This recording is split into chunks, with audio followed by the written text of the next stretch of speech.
Hi everybody, I'm here today to talk to you about binding magic. So it's really kind of cool and I love it. So a binding spell is basically a spell that symbolically restricts the target person's actions, or a spell that connects things together. So it can connect a person with another individual or an object or a place or a situation. So there's different kinds of binding spells.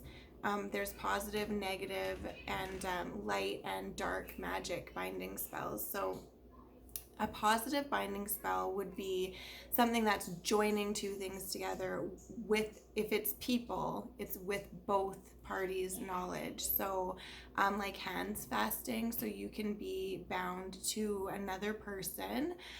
You can also bind yourself to a location. So, if it's like your home, someplace that you love, that you always want to go back to, you can bind yourself to it.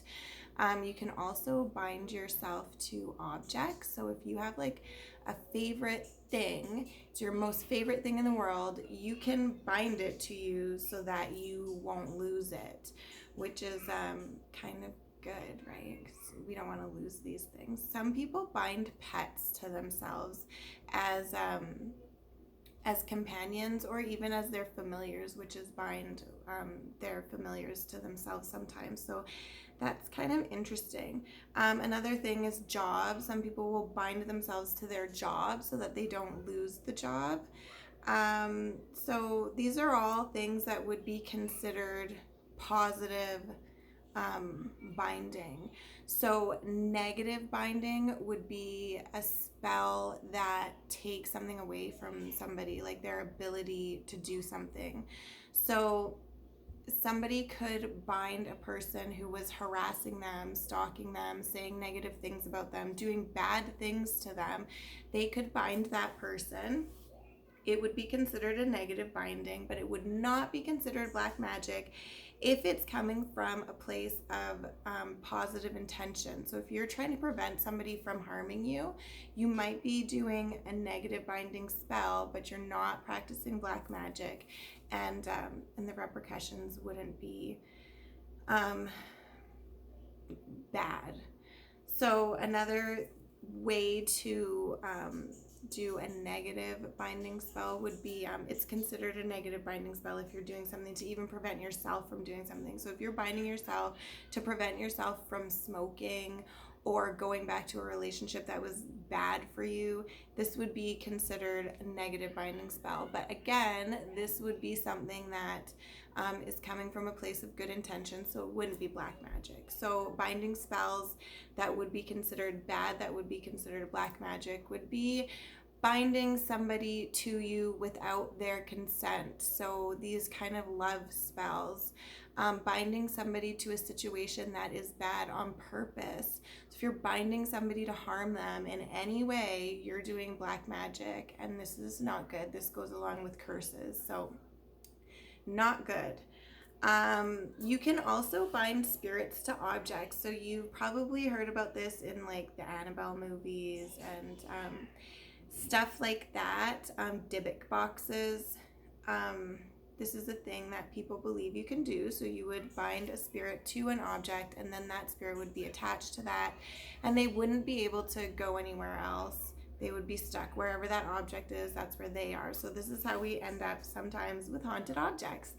And there's different ways to get rid of them, or break the binding if you wanted to release them. Generally, if somebody's bound a spirit to something, there's probably a pretty good reason for it. So maybe you don't want to mess with it. I would never recommend burning these objects, because that can mess up the binding and release the spirit, which is not what you want. So there's some other interesting things about binding magic. So in ancient magic, people would use binding spells for like a lot of different things. So they believed that these spells would bind people and different situations. So they would use them to give them good results in like sporting events and business and personal things. They would use them for revenge. Amulets were really big with this. So initially, people would write out these binding spells on like little tiny scrolls, and they would carry them around, and they had to carry them around until they died. And most people were buried with these binding spells. So archaeologists have actually discovered tons of these little binding spells, these little scrolls and amulets, all over the world when they are at dig sites. So it's pretty fascinating. After the scrolls, the amulets kind of became a big thing. So basically, the binding spells would be put into the amulets, and the person would wear it around. So amulet jewelry was like a big deal. So yeah, that's kind of it on binding spells. There's I'm not gonna list how to do binding spells, any of them, because I don't want people to use them in any kind of negative ways.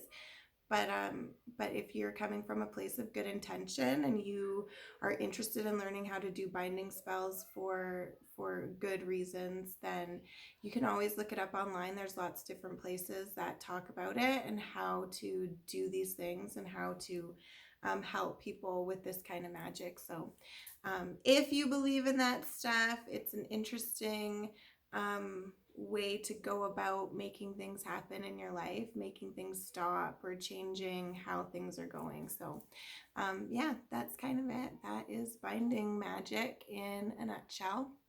If you have any questions, let me know.